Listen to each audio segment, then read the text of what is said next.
Thank you. According to the Giffords Law Center, which uses CDC statistics, 1,500 children are killed with a gun each year, including by suicide.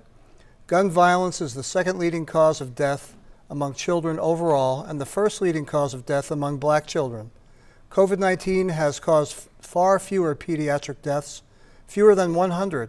Should the federal government be treating gun violence like a pandemic? Mr. Negron. No, John, the government should not be treating gun violence as a pandemic.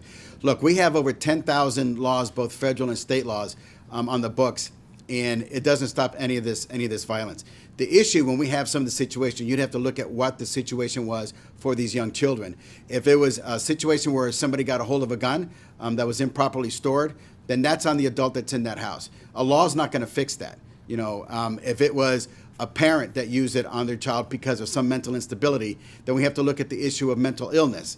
Everybody wants to look at you control the end result of the weapon, and that's going to fix our problems. The answer to that, in my honest opinion, is no. That's not going to fix the problem. We have some other issues out there we need to look at. I think mental health is a huge issue when it comes to that, and we need to hold those parents responsible if they're doing some things that are putting their children in harm's way. And Ms. Blankenbecker. Thank you. Yeah, I'm a root cause kind of person, and absolutely, the guns are not the cause. The problems are underlying issues. Whether it's domestic violence, and that's criminal. Whether it's mental illness, and we need to deal with that. Whether it's